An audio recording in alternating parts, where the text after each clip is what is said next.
তরুণ প্রজন্মের প্রথম ভোট ধানের শীষের পক্ষে হোক, এই স্লোগানকে সামনে রেখে কুষ্টিয়া ৪ আসনে বিএনপির সম্ভাব্য প্রার্থী ও জাতীয়তাবাদী কৃষক দলের কেন্দ্রীয় সদস্য হাফেজ মোহাম্মদ মঈনউদ্দিনের নেতৃত্বে পথসভা ও মোটরসাইকেল শোডাউন অনুষ্ঠিত হয়েছে। বিস্তারিত থাকছে মঞ্জুরুল ইসলামের প্রতিবেদনে। রবিবার সকাল থেকে খোকসা পৌরবাজার, একতারপুর, বনগ্রাম ও বহরমপুর সহ বিভিন্ন এলাকায় প্রচার কার্যক্রম পরিচালিত হয়।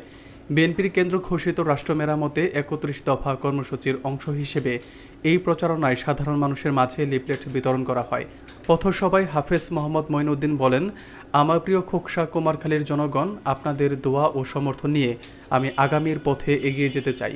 তরুণদের পরিবর্তনের আকাঙ্ক্ষাই আমাদের সবচেয়ে বড় অনুপ্রেরণা।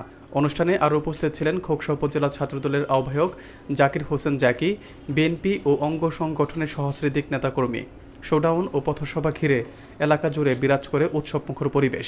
স্থানীয়দের মতে, তরুণদের স্বতঃস্ফূর্ত অংশগ্রহণ ও ব্যাপক সাড়া থেকেই স্পষ্ট, আসন্ন নির্বাচনে ধানের শীষ প্রতীকের প্রতি সমর্থন দিন দিন বৃদ্ধি পাচ্ছে।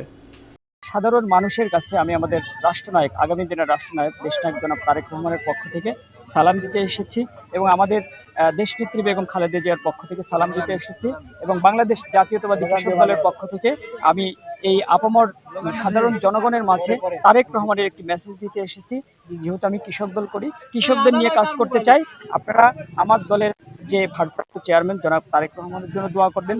উনি যেন খুব তাড়াতাড়ি বাংলাদেশে এসে একটি সুন্দর একটি রাষ্ট্র বিনির্মাণ করতে পারেন এবং এই জন্যই আমি মূলত এই সাধারণ গ্রামে এসে আমি আমার নেতার যে ৩১ দফার যে মেসেজ, এই মেসেজটা আমি একদম প্রত্যন্ত অঞ্চলে আমি পৌঁছে দিতে এসেছি।